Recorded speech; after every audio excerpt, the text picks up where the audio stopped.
Welcome to the Kareem Report, aka Mr. 100 Likes. How you guys doing? Wow. Let's get to it. Man. James Harden. I want to talk nothing but James Harden right now, man. James Harden, I have zero respect for James Harden. Um, he definitely was the cause of Doc Rivers. Now, y'all know I was the first one while back said Doc was overrated. I was the first one on that train, and I called out Doc Rivers for being overrated, right? But this particular playoff series here, this is not on Doc Rivers at all. It's not on Doc Rivers. Doc Rivers did a good job. I think he should have went to Paul Reed more. I think, like I said, the same thing about any coach.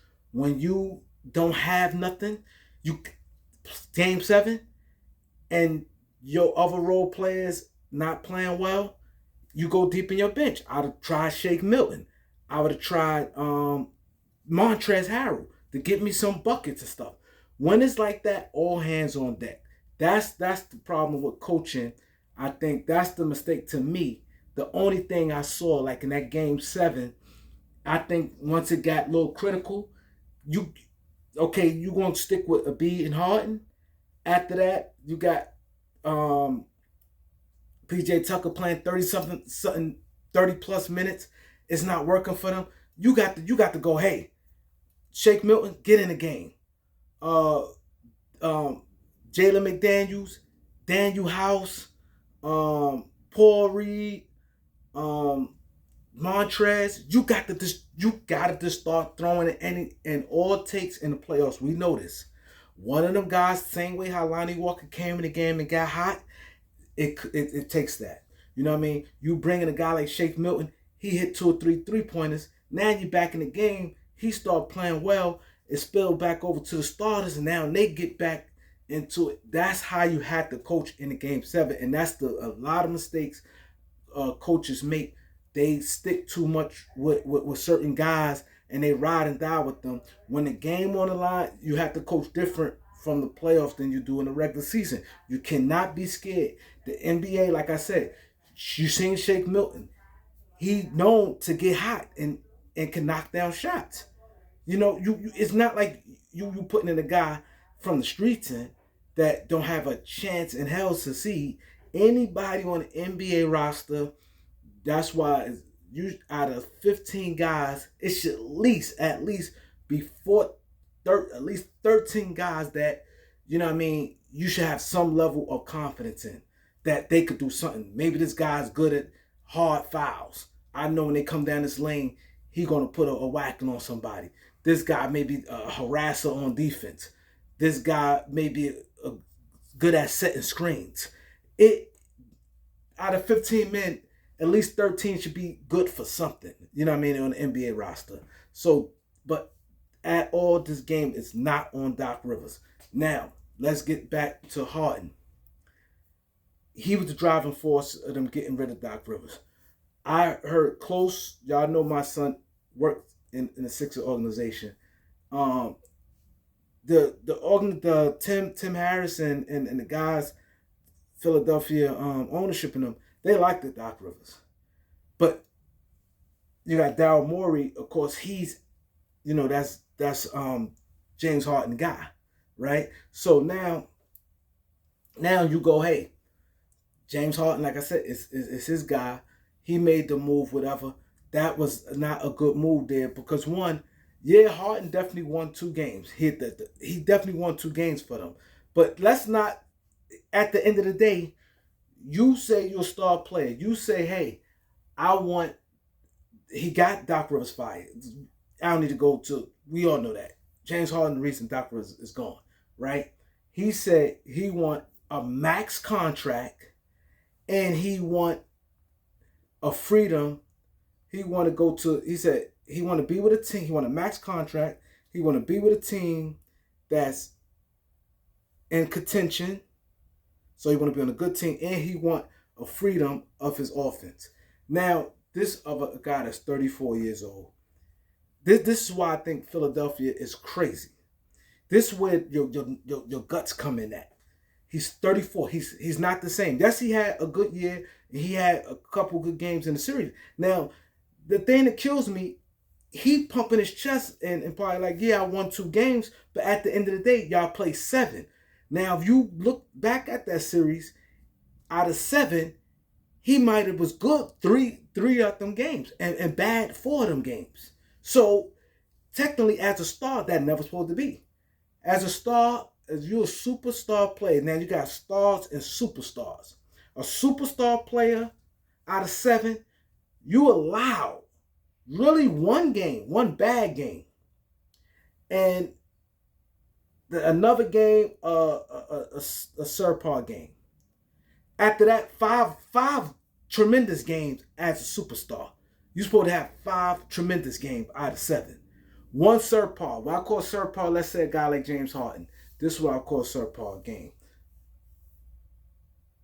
20 points, maybe on 20 points, but on 40% shooting. 22, 23 points on 40% shooting. He didn't shoot as great, but he got 20 points, 6 assists, 7 rebounds. A subpar game. A game where if a couple role players stepped up, you can live with that. Then a bad game, okay, I will give you 1 bad game. 5 for 23 shooting. 5 for 23. Stink up the joint. The other game, shot maybe 42% from the field, would still end up with 20 points. Not shooting 40% from the field and you have 8 points. That's not happening. 40% from the field and you only get 8 points, 10 points, 12 points at 40% shooting. No. You allow 40% shooting at 22 points. Superstar player. Okay, cool. The nerve of this man. See, because I know he pumping his chest. He dropped the 40 ball to 35 ball. But 6 and 7, that's the money time. 6 and 7, you did nothing. Game 6 and 7, you did nothing. 1 and 5, you played good. 6 and 7, you did nothing. Then I'll keep hearing, oh, James Harden looked out for the Sixers. He looked out for the Sixers. He had, see, this is where YouTube is great, and guys on TV ain't going to tell it like this. You're not going to tell it like Kareem. The guys on TV, the ESPN, the Fox Sports, not going to tell it like Kareem. And this is the part I hate most about the NBA, because you got players that feel they can't criticize, let's say, former players. That's why I do, in a way, like, Kendrick Perkins at times, because Kendrick Perkins, he would sometimes ruffle feathers. But a lot of these former players feel, oh, I can't really speak on because I don't want to hurt this guy money and this stupid stuff where you're hurting somebody's money. If this is your lane, you should be able to say what the F you want to say. That's what I hate. I be hearing people, oh, I don't want to talk bad about this player because it's hurting his money, a brothership hood. No, it's a brothership hood while you're a current NBA player, maybe. But if you have to do a job to do, your job really is for us, for the paying customer. This guy ain't stepping up in the clutch situations. He's not stepping up in the clutch situations, right? So, boom. I'm hearing this. James Harden was underpaid. James Harden took a pay cut. Let's break this down. Nobody gonna break it down like Kareem. This is why Kareem is the number one dumb data. Nobody gonna break it down like this. For one, when you look at a whole season, you have to look at the season as a whole. That's the regular season and the playoffs. I don't want to hear, oh, he led the league in assists and you count that as I don't want to hear that, right? Now, he made, 33, 34 million? If you look at his numbers, he didn't make All-Star. Yeah, he could have possibility, but 33 million, you're not underpaid because you didn't finish the job. You stunk it up the last couple games. So technically, now that's over. You sit back. Is 33 million is underpaid for James Harden? No, that's on point. You can never say 33 million underpaid for actually what he did. I don't care all that what he represents. At the end of when the time counted, when they needed the most, where they could have won and advanced, two chances they had to advance to the Eastern Conference Finals. They didn't. They don't never get out the second round. He didn't deliver. You know what I mean? He could say, "Yeah, I won 2 games." A B didn't win no games, but you didn't deliver. Now you saying that, right? James Harden underpaid. He took a pay cut. Okay, he took a pay cut for PJ Tucker, for his friend. So it's not like he took a pay cut and they did what they wanted to do. He took a pay cut for PJ Tucker. PJ Tucker got $11 million. He got 3 years, $33 million. PJ Tucker looked at horrible this whole year. PJ Tucker averaged 2 points the whole year. Tatum had 51 points. So now the guy, you brought this guy in to do 2 things. To play tough defense. You brought this guy to play tough defense and hit a corner 3. He did none of that. You know what I mean? He did none of that. He didn't bring no real toughness to the team. He did none of that. He had a horrible year, averaged 2 to 3, about 3 points a game. He played trash. So now if you put Harden and you combine them, he brought his friend over. Got his friend $11 million, which is $33 million contract. Now his friend that's 36 years old. So now you got your friend that's 36 years old, got 2 years left with $22 million left. That a bad contract. So how is James Harden is under, he took a pay cut, did Philly a favor? How? Because now the person he brought in and he took the pay cut for, he didn't perform. So now if you lump them two together, they did nothing. So now you're looking more at like $40-something million worth of production. Not the 33 or 34. What's hard? 33, 34, but 35, 36 million, 45, $46 million, them combined together, you ain't get no $45, $46 million in production. You didn't get that. So he's not overpaid. So now, if he leaves, you're still stuck with this guy.